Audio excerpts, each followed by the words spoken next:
I thought while I had palettes out so that I could do a walkthrough of this beauty, which I'll put a link to below, which is my newest palette, which is a Holbein Palm Box with 36 colors. It's got a nice snug lid, which is good. It has 36 colors. I am going to add 9 more pans on here. I already have a few colors coming with a friend of mine. I've done a walkthrough of this. This is brand new. I just got it in the mail today. I'm in the midst of doing my full-size swatches and enjoying those.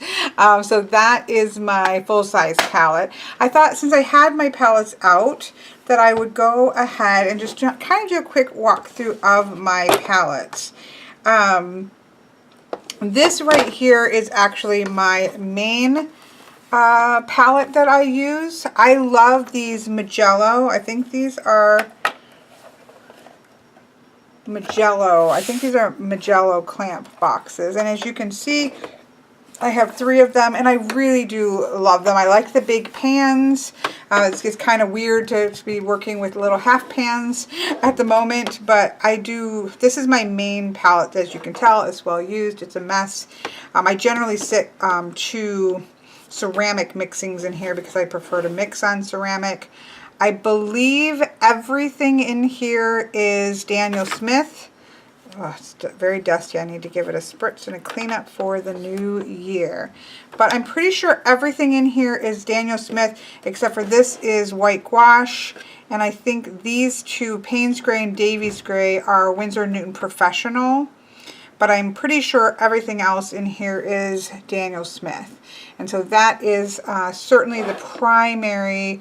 I used Winsor & Newton Professional for quite a while at the beginning of doing my deck, which is the Story in Color Lenormand. Most of this was painted with, beginning with Winsor & Newton Professional, but then really moving into the Daniel Smith. It's, this is primarily what this has been painted with. And I love Daniel Smith paints because of their granulation. And you will, if you look at a swatch of this, I generally pick, other than I got some basic colors that I wanted, but many of them are picked because of their granulating properties, because I really love that. And I do have just some testing colors where my friend got a tube and let me squirt some in so I could test out and see if they were something that I wanted. But when I had to refill my paints after the deck and everything, I primarily went with Daniel Smith. And again, this would be what I consider my main palette. So that's that. This is another Magello palette, which is got gouache in it. So this is Holbein gouache. I got a set of 3, 6, 7, 8, 9, 10, 11, 12, 13, 14, 15, 16, 17, 18. You can see that it really dries, which is surprising to me because the watercolor isn't supposed to do that. But the gouache does dry very crumbly. So I don't know if my lesson learned is with gouache, I'm just going to squirt that out when I use it. Because I don't at least as of yet, I don't paint entirely with gouache, but I do use it to layer. And when I want to put a real pop of opaque color into watercolor. So I don't know. So far, they re-wet fine, but they definitely dry very crumbly. But I love the pigment, and because I love the pigment so much, that's one of the reasons I really wanted to try their watercolors. So this is, I've obviously got some room to get some other gouache colors if I want, but because of the way that I use them, I feel I haven't felt the need to get any more gouache colors. This was my very first, well, this is my first palette, but this was my first of these style, and this has some Daniel Smith. This is an artist series of small tubes that you got like the whole series in them. So I just put them in here because my main palette was already filled. And these are just a couple, I don't even know. I think maybe these are Mission Gold. I'll have to try to see what it says on the back, but I could be wrong. That were just samples that came in things.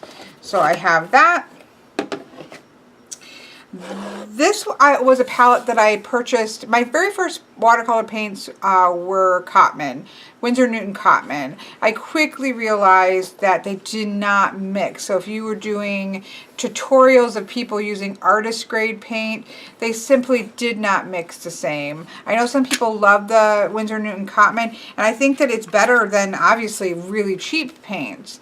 But I quickly got to the point where the mixing and not having clean, coming up with the same colors that people on videos were coming up with, and mine looking murkier, I quickly realized you need to switch, or I needed to switch to professional or artist grade paints.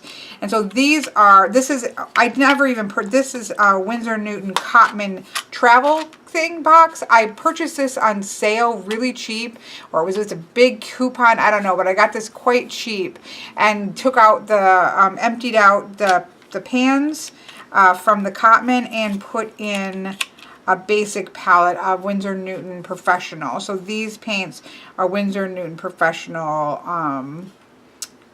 paints, and just sort of your basic, warm and cool red, warm and cool yellow, warm and cool green.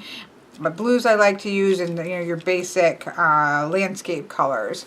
So this is a great little travel kit. I don't really use it too much anymore because I don't actually paint outside of the house a whole lot, but if I did, I don't know, I'd probably take this at this point, but this was for very beginning.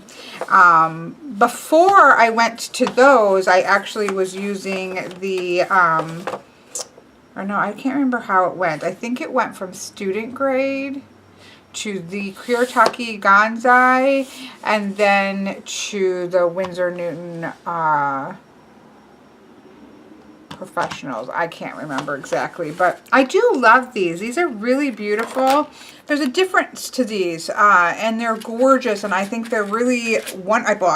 You can do anything with anything. So I'm not saying you can only use this for journaling, but I think they're really beautiful for journaling and making really simple, beautiful, vibrant colors with a beautiful flatness, which is one of the things that I feel like these two might be similar in the terms of that smooth swashes of vibrant color. And I don't know if it's because they're both Japanese paints, but there's a little bit of a different consistency to this. And so again, I had problems. I was trying to mix similar colors to what I was watching on tutorials, and it was just got to be where, okay, I've got to go to some actual watercolors.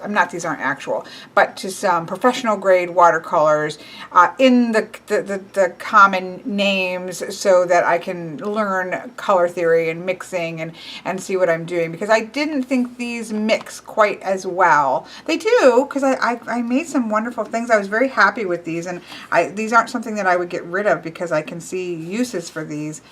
But this definitely took me that next level from student grade, because these I think are higher than student grade. And so I think I started with Cotman, and these I think are actually better and more vibrant than Cotman.